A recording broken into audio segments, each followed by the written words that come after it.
I've added her in. I just want to see that guitar being played. Woo! I like your outfit. I can't actually play it. It's just for show. I suppose. I used to be able to. I haven't been practicing. Denise is joining us at 9:30, but I just saw that guitar and I saw that headgear and I thought, I've got to get her on. Denise Wise, she is an artist, as you know, a recording artist, and she's also an author. And so we're going to be doing this show every month. We're going to be doing this show and we're going to be supporting those who are recovering from trauma. And particularly in light with what we've heard on the Sky News recently in terms of all those people that have suffered from abuse from religious settings, particularly. How shocking. And I know that Denise Wise is going to be joining me later on, and she spoke with us before on another previous show, has spoken at length in terms of the impact of her traumatic experience within the Jehovah Witness, and she shared that with us a couple of weeks ago.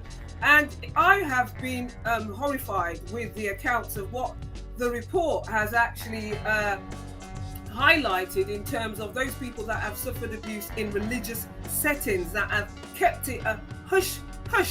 And so we're here to expose that on the show this morning. You know how we do. We keep it real. But so longer term reactions include unpredictable emotions. So the long-term impact of trauma is extremely enormous. Unpredictable emotions, flashbacks, strained relationships, and even physical symptoms like headaches, nausea, depression, panic attacks, hypertension, and we've mentioned post-traumatic stress disorder. There's a list of symptoms that impact trauma-related abuse, which has been perpetrated by religious followers.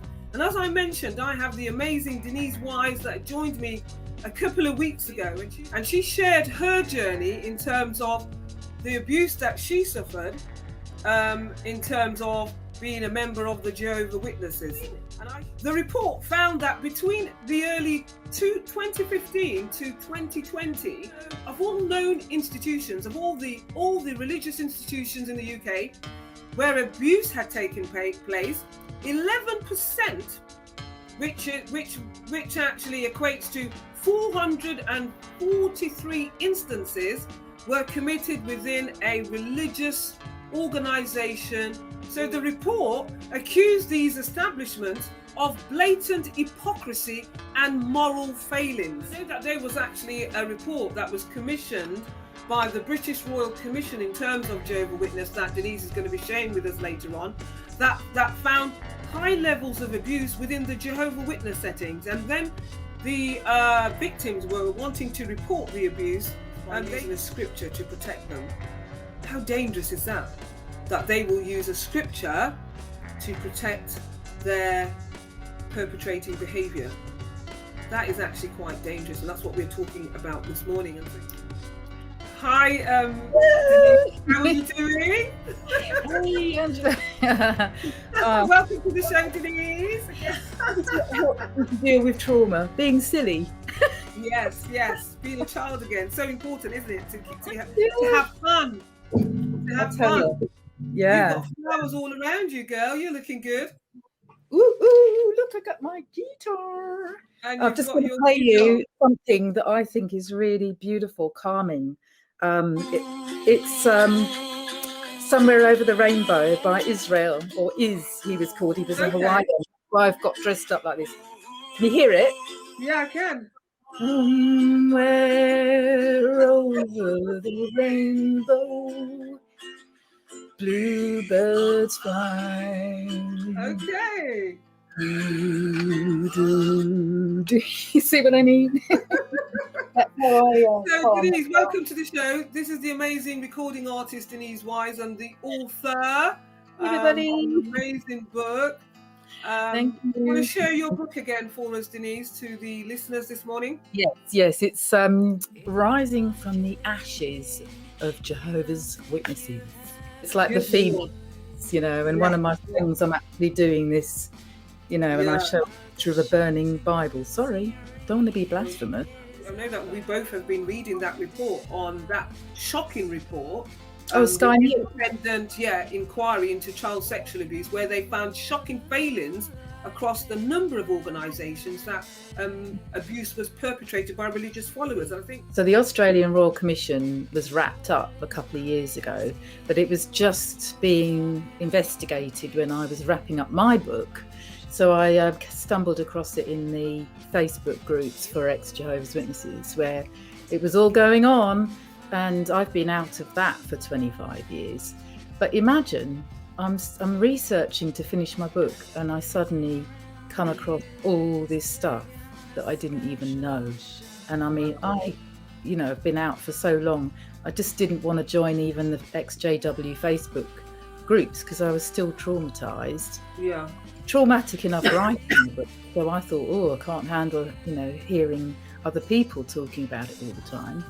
But actually, I wish I'd joined them sooner, because there was so much support, so much solidarity. And I think, obviously, if you're suffering from trauma, it's a really good idea to find an online supportive group. You can have like a chat box or a Facebook group, as well as therapy. But anyway, going back to the Australian case, it was just awful how the organisation of Jehovah's Witnesses is called jw.org, and in every case, whenever they're dragged in front of the courts or in a commission inquiry, they withhold information as an organisation as long as they possibly can, and they get elders to destroy handwritten notes and things like that.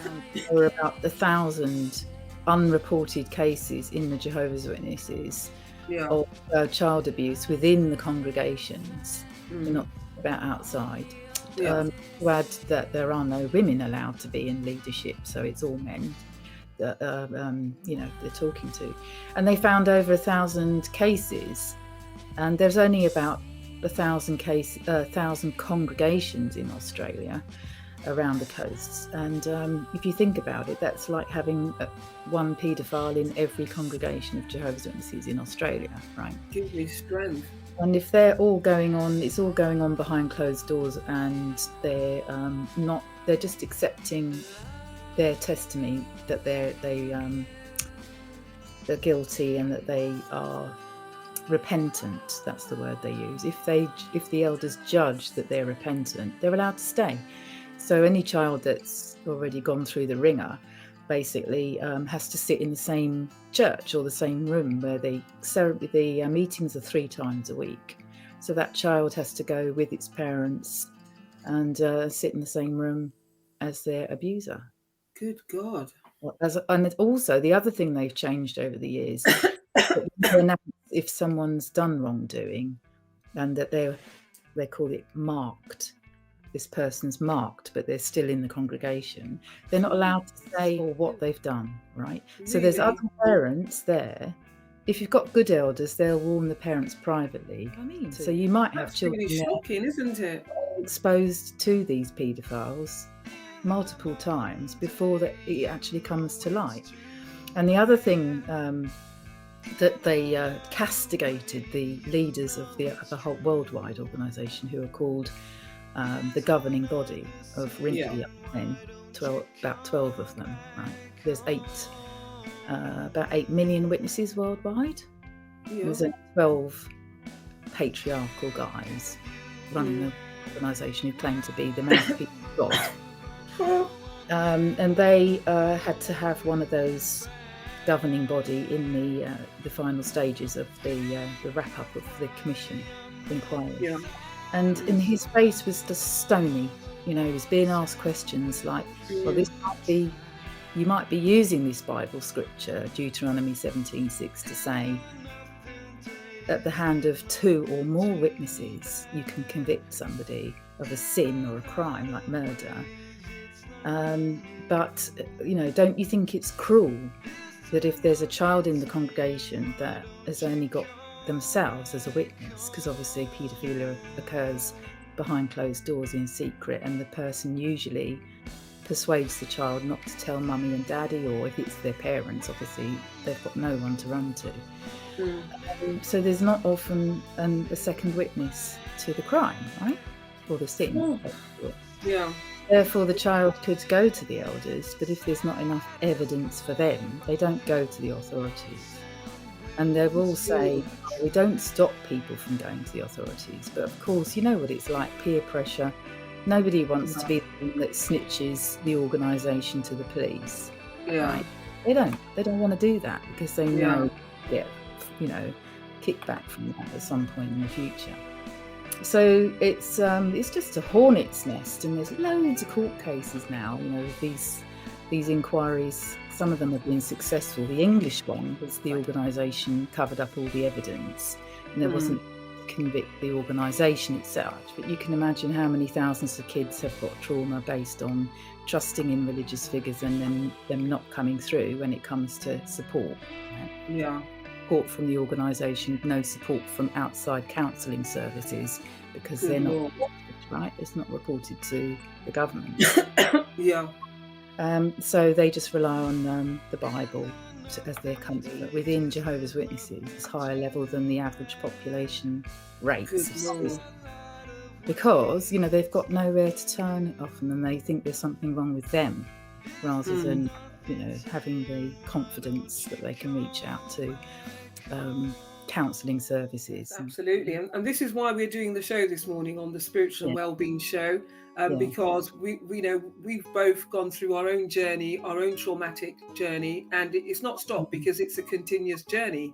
And we are here to support those that have gone through something quite similar in terms of within a religious setting or outside of that, and equally to support those people that are going through post-traumatic stress disorder, which is a disorder that is impacted by a series of events, traumatic events.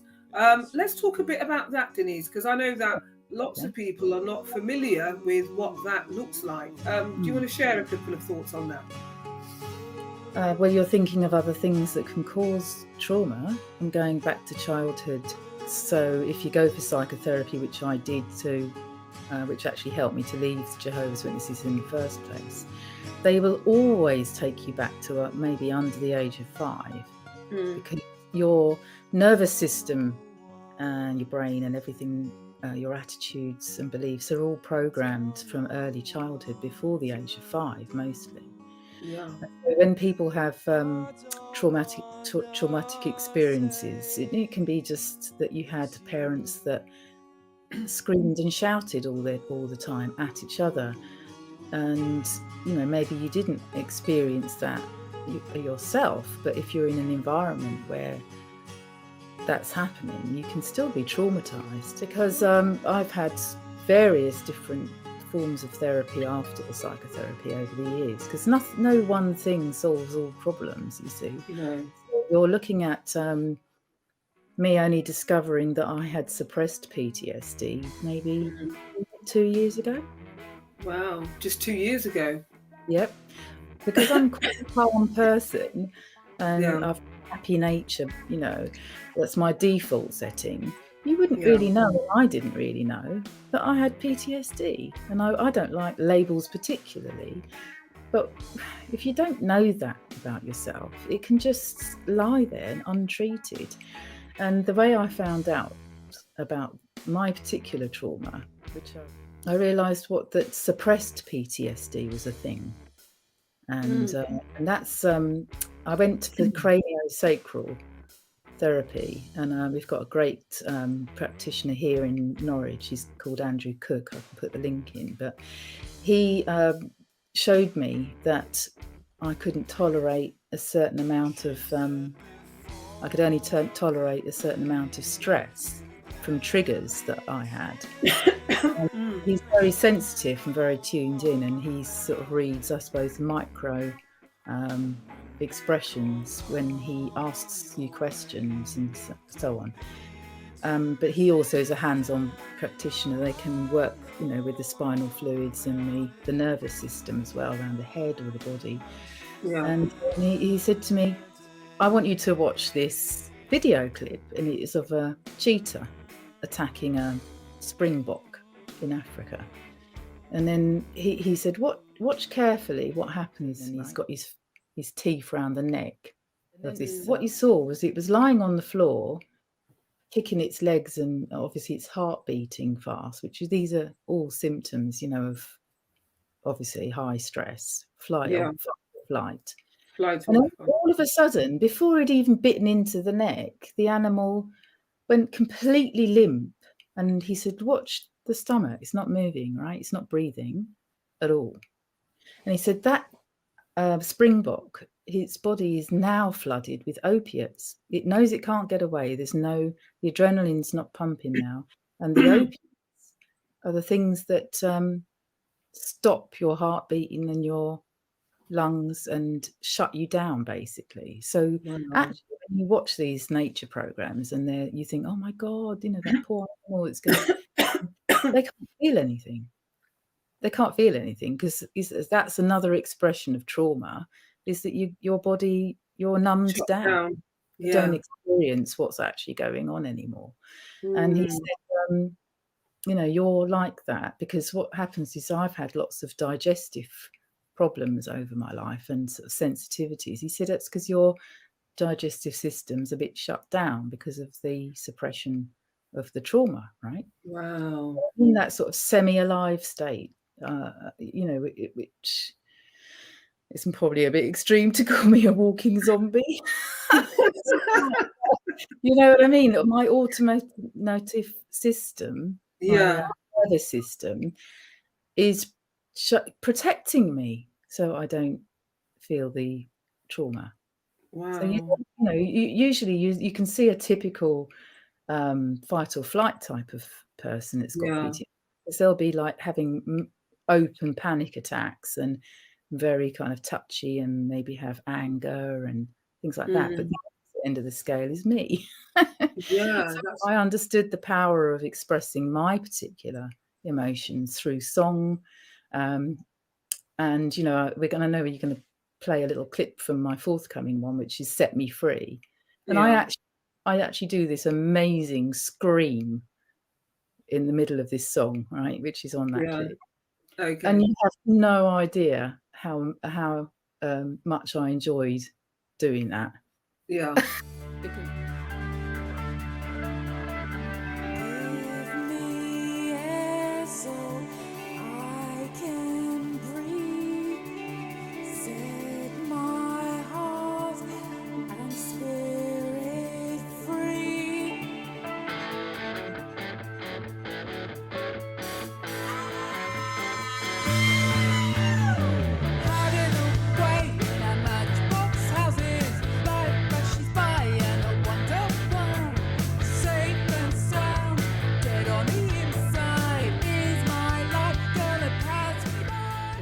That scream. Yeah, there is a form of therapy where you can do screaming, and it does release. You know, if you're like me and you don't get angry, if you can do a safe environment, like singing a song or go in the field, they always say, don't they, and scream as much as you want. That really helps to release all that trauma.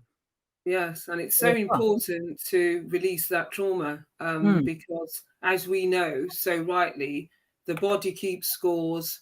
It's not going to go away, and it's going to be revealed in terms of, as you mentioned, probably irritable bowel syndromes, all sorts of things that are happening to us that we don't actually understand. Okay, that's a little clip of her music. And when is that coming out then, Denise?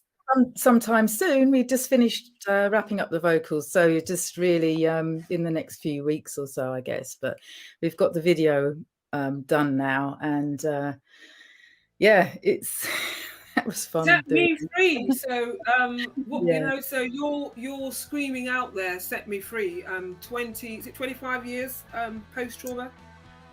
Yes, since I left Jehovah's Witnesses, it's Yeah. 25 years, and I wrote. And so 25 years is a considerably long time.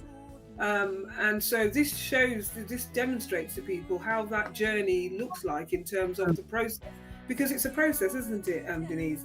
Yes, we were talking about how it's layers of the onion. I think that you try something. It's not that it hasn't worked. It only addresses maybe one aspect. So the list of things that I was writing down about how to start dealing with trauma and then healing it is basic stuff like the kind of food you eat, the amount of sleep that you get, the amount of fresh air you get in nature. Is particularly grounding, and it helps the nervous system to settle down. Sitting in nature, if you can't walk very far, reduces the cortisol in the body, which is the stress hormone. When you're overworking, or you've got too much stress at home, or you've been in lockdown for too long. Cortisol levels. If you sit in nature on a park bench, every 10 minutes that you sit there, it drops your cortisol levels down. So if you think, I can't be bothered with all these fancy methods, I haven't got any money to go and have therapies, and I can't go on retreats, just go and sit in nature, and next to a tree would be great. And it actually lowers your levels of stress. You're not going to get dietary advice or any holistic type of advice from your doctor. As we know, they'll look at your symptoms and give you pills, which they're useful, and I have taken for different periods of time recently even. But I would say yes, I do go try and be in nature 2 or 3 times at least a week. Diet, I'm quite careful with that, because obviously because of the digestive issues, I try and just stay to a diet that doesn't exacerbate my symptoms. So that's all self-love as well. Is healing from trauma is an act of self-love. Absolutely. What's right for your body and your mind.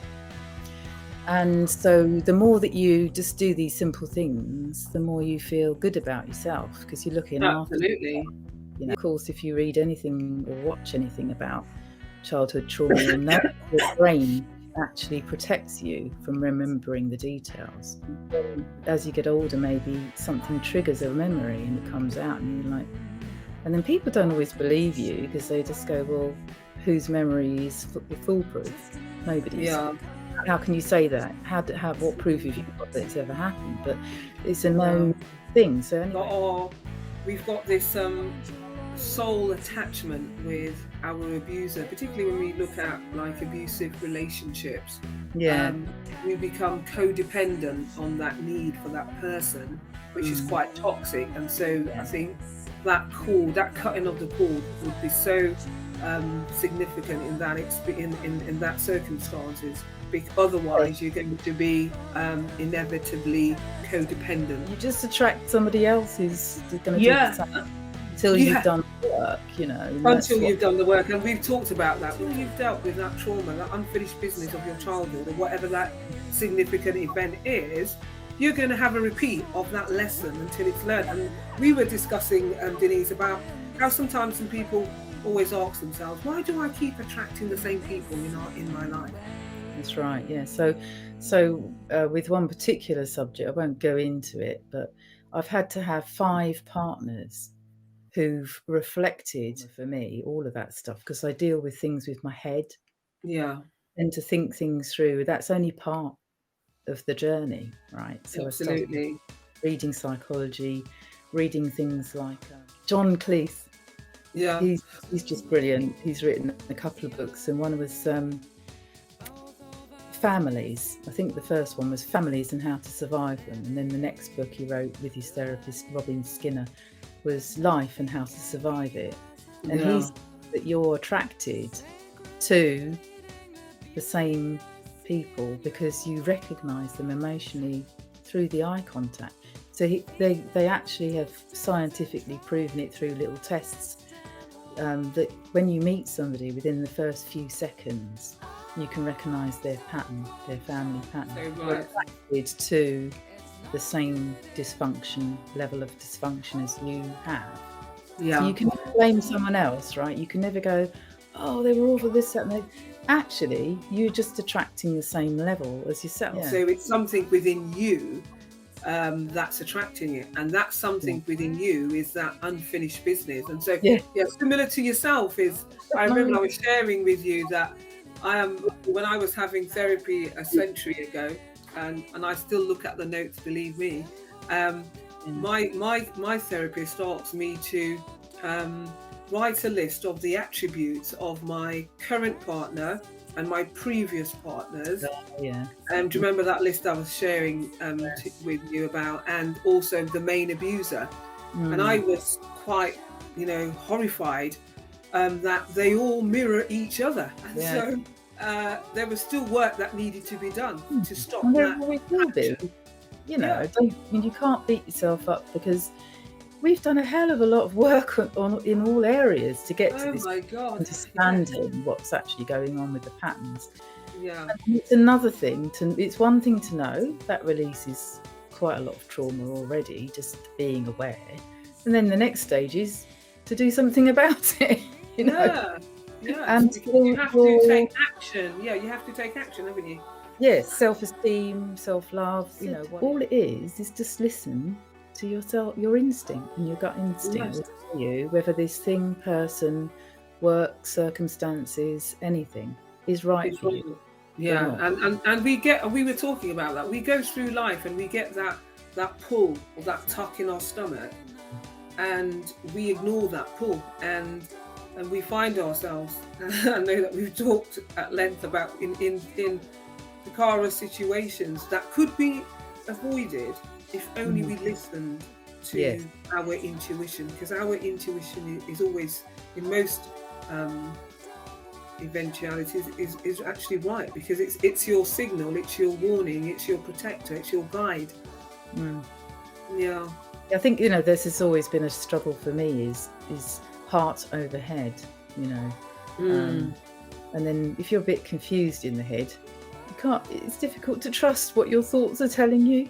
So you've got to go back to the body never lies. If your solar plexus, which is the just above your belly button, right, it's screwed up, if you're anxious and you can literally feel the butterflies in your stomach, well, that is your instinct telling you this is wrong, it's not right for me. It's so important for us to communicate and talk, so we don't suppress our trauma, because we know that it causes a disease called depression, which is suppression of our feelings, of our thoughts, of our thinking. So important for us to have a chat and to have a conversation. So we're talking about how we can actually overcome trauma. It's good to have a conversation, because that's what we're having in the show.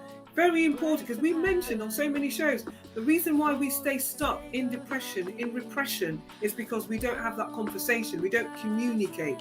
We don't talk about things openly in an open forum, because guess what? The perpetrators are doing their things perhaps in secret, but now it's been exposed openly. And so it's so important for us to overcome our trauma. And so we want to just give a couple of things again. Just want to count a couple of things in terms of self-care, Denise. We talked about self-care is all about how you take care of yourself, and we talked about self-love. And we cannot give love to others. We can't have a healthy relationship with our family, with our friends, with our significant other, unless we first love self. I think that we talked about shadow work, and that's a term, a bit of a buzzword now in the spiritual community. And that's about people who put themselves forward to help others, but they haven't done the shadow work on themselves as a healer. And the problem is with that is that it's another distraction from yourself, is helping someone else. So you have to be really aware of your ego. And I want to make myself feel better because, I've been helping other people, therefore I'm a good person. And that's the way I was raised, you know, that we have to preach to as many people as possible. Yeah, self-sacrifice, yeah. And realise that actually it's not being selfish to show yourself regard and self-love first. Yes. Heal yourself first. Honour yourself first. You know, you can give to others. You've got something to give out of the pot. Otherwise, you know, you're giving on you're going to run empty at some point. But there's all sorts of treatments and therapies in between. Another retreat I went on, which was early days after coming out of the Jehovah's Witnesses, was a woman, the Woman Within. It's like a worldwide network. And I went to this Woman Within 3-day retreat over a weekend. Yeah. And I think it cost about £600 at the time. It was maybe 15 years ago. Yeah. That was the best £600 I'd spent. On that path of being in a safe environment. I think there were 50, but it was all women at the time, because the male version of that, they have, you know, with the empowering the male in the spirit, they have that separate, so that you can do the inner work in a safe environment. And they got me to do this on anger, and I sort of thought, that's interesting. How can I be angry? I don't know how to be angry, really. But they did the old thing, you know, when you get the tennis racket, you beat the pillow and you feel like an idiot because you're doing it in front of 50 people trying to get angry, and you're not angry about anything. Yeah. And all of a sudden, I was sort of whacking this pillow, and the adrenaline came up, right? And I had a coach there going, "Come on, Denise," and she was repeating things from my childhood to get me riled up. Yeah. All of a sudden, I tell you what, that rage came up through my body. I could feel it go up through my neck, you know, like when your blood vessels go boom, boom, boom. Yeah. And you know when they say you've seen red, you see red about something. It happens. I had a red mist come to my eyes, and I was like, that's it. And then she said, I want you to scream and shout at me to go away. And so I came into that with this therapist, and all these women witnessing this. And I just bellowed at the top of my voice in this massive, great big hall. And it was like ringing around the rafters. And she went, "Okay, you've done it now. Well done. Congratulations." And I just felt on top of the world. I was like, woohoo, I'm buzzed up now, because I'd released all this suppressed trauma and tension just by enacting it safely with a therapist. So I would really recommend that. I've done creative writing workshops as well. Yeah. Because writing is so important, isn't it? Because when you write, you actually release all that pain. So for me, my process was enrolling for an art class, silk painting, when I was in Switzerland, and getting really into that, and then ending up working and teaching silk painting in Switzerland. And then I did the music. I came back to the UK, and I ended up working in the music industry, which is what we talked about a month ago. Yeah. And I started writing the book because everyone was saying to me, "You should tell your story. You should tell your story. Why don't you write a book?" I was like, well, that wasn't something that I ever planned to do. Yeah. I struggled a bit with it, but I did it, and I published that. They've proven that you can hand out trauma down, say, from the Nazi times, or when there's been famines, that you as a mother, when you have you get pregnant, you can actually pass down alterations in the cells, like a poverty mentality type of thing. Oh yes, definitely. You can pass it down physically to the next generation.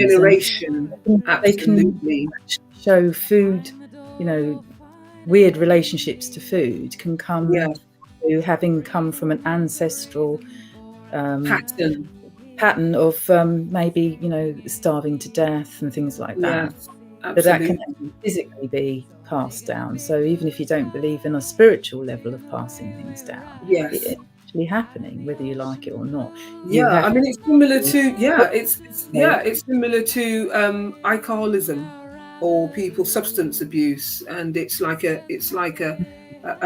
past life activity where, you know, my father was hooked on drugs and substance abuse, and my grandmother and my, you know, my great grandparents. So physically, if you don't believe in the spiritual, you can see it in the physical. Most definitely. That's right. So there's lots of different methods if you do think about it being a spiritual journey and that we're here for a reason, is to remember. So meditation would be the biggie, you know, where you get in touch with your subconscious and you allow things to come up to be healed. And if you feel, oh, I can't meditate, I can't focus, then take up playing an instrument or singing or writing or sitting in nature, all the things we've already talked about today. Those are also ways of meditating, but maybe in a bit more of a active way if people can't sit still. And to be honest with you, when I have really bad patches of anxiety or depression, I can't sit still and meditate. It's the last thing I can do. Breath is the most important thing. Breathing is so important. Yes. And if I sing for a half an hour a day or an hour a day, you know, I'm breathing deep into my diaphragm to take the breath so that I sing effectively to the end of the sentence. You know, you're taught as a singer to open your rib cage even round to the back. You can actually take air at the back of your ribs as well, which the opera singers would have to do. And you know what? You feel amazing after you've done like half an hour even of singing. It really raises all the serotonin levels, and all the good hormones can then kick as well. So it's got definitely raises your vibration. I like singing, playing music, breathing is so important. It impacts your neurosystem, your brain activity. It slows down those stress levels when you take a deep breath. The practice of mindfulness, I practice mindfulness. Think what you're thinking about. You know, I've got one of those Reiki drums with the skin one, you know, stretched out. And just doing that, you know, I mean, my timing isn't very good. The people that I work with, Running Zombies has been producing my videos recently, and I've been working with David Donnelly. We've got a band called Peaceful Cacophony, and both of them are like, oh, your timing. So they said, get this drum and just flipping learn how to time and sing. I don't know why, but I find it really difficult. But when you do it, it's really calming, actually. So to learn to go with the rhythm and get into that. You know, some people take the drum and then they start just to do that chanting. And if you think you're a terrible singer, just hum. That's not going to disturb anybody. You know what I mean? You could do that, but you're still getting the benefit of the breathing and the vibration going through your body. Absolutely. And if you're a guitarist or something, you know, you can feel especially if you've got acoustic, you can feel the vibration of the music. And that is calming, and I know, you know, that's something that you can use that as a tool, you know, to express, not just express yourself, but also to get rid of tension in the body. And co-writing with David Donnelly since last June, when the lockdown was in full force. So it's going to take us over the next year to release all the songs that we wrote together, which is 12. Some of them are from our back catalogue where we've not really done anything with them at the time. And we want to give it that alt rock pop sound, you know, with the album that I've written with David. And then I'm working with Adam Redfern from Running Zombies, who is talented. So he has different vibes. At the moment he's doing electronica sort of dance tunes and light uplifting danceable tunes. And he's been working to film my latest video, which is what you're saying about being in nature. Well, imagine being in nature and recording a music video. I mean, how you couldn't get any better for me, you know. It's getting higher than that. So we were out there on the sand dunes at Winterton-on-Sea, and so beautiful. And we got there for the sunset, and I think I mentioned that last time. I think I saw that on your Facebook page, Oh, we went to finish it last week because Adam was staying for a week, and so we finished the Set Me Free vocals, which he's mixing. We finished part 2 of the Sun God. All right, the day that we chose to go up there, it was 19 miles an hour wind. Okay, wow. And the sea was like choppy, huge waves. You've never seen anything like it. Yeah. And I'm trying to do a video in a skimpy long t-shirt dress, right? In really, really, really more challenging to have this wind, and my hair's down because I wanted to have my hair down. So I've got horizontal hair. And I'm trying not to have a wardrobe malfunction. Obviously, luckily, the t-shirt dress is tight enough for it not to blow up. Because you can imagine. I've already embarrassed myself recently with wardrobe malfunctions at my age. It's just disgraceful. I really don't want to record that for all eternity. So luckily, Adam's a really good editor, so he'll edit out all the bits that don't work. All the bits you don't want to see. Never act with animals, children, or the weather. You know, because last time he was filming, it was like 30 degrees temperatures, and we were like powdering our noses under the hot lights, you know, of the video. And this time it was completely opposite. So I don't know how he's going to manage to make those two fit together. But anyway, that's coming out soon as well. So looking forward to seeing.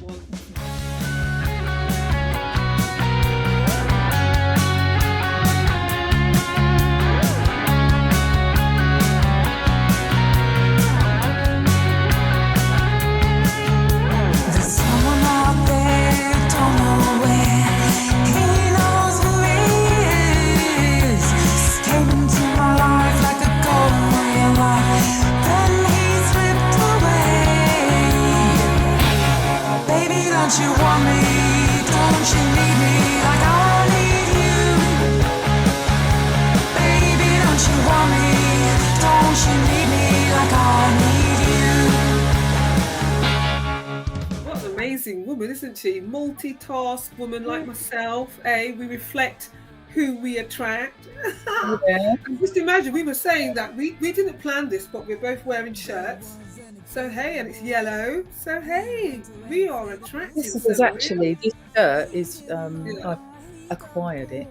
It was to do something to do with a funny song that we've written, which is a proper rock song, and it's about a traumatic experience of somebody that I know who was not sent to boarding school as such, but it was a remand school, and I wrote this song about.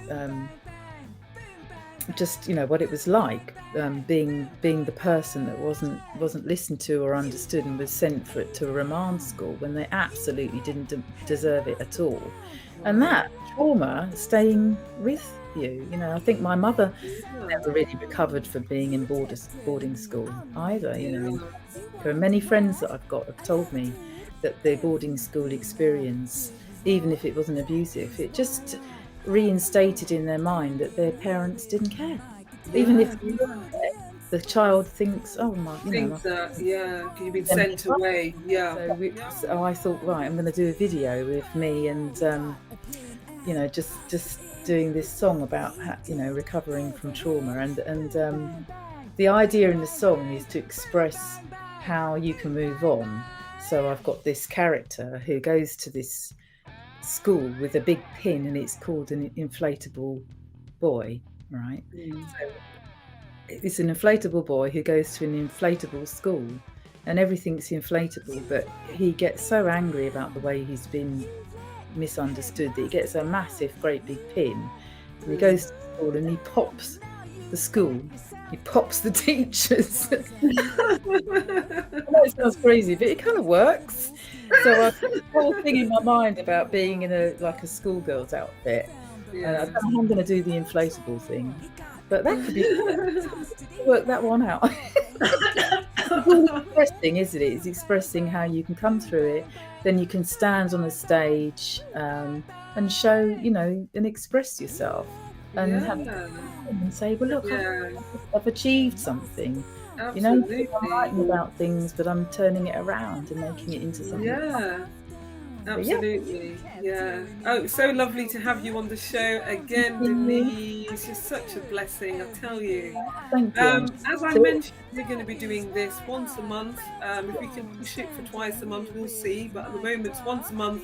We're going to be talking about how you can overcome trauma. We're going to be sharing some tips, some tools, our books, our music, whatever we do. We're women and we're using our feminine power to expose, to release, and to have that final outcome for you, that positive outcome for you, for women and men. We're not discriminating here because we have our unique masculine side as well. Last minute thoughts, Denise, before you go. Well, yeah, yin and yang, that's what you're talking about. We've all got the yin and yang, but sometimes we feel more comfortable with one or the other. Yeah. The aim is to be a bit of both, really, and get it in balance. But absolutely, yes, I mean, the things that we're writing and talking about and singing about, some of it's angry, some of it's love, about love and nurturing and having fun.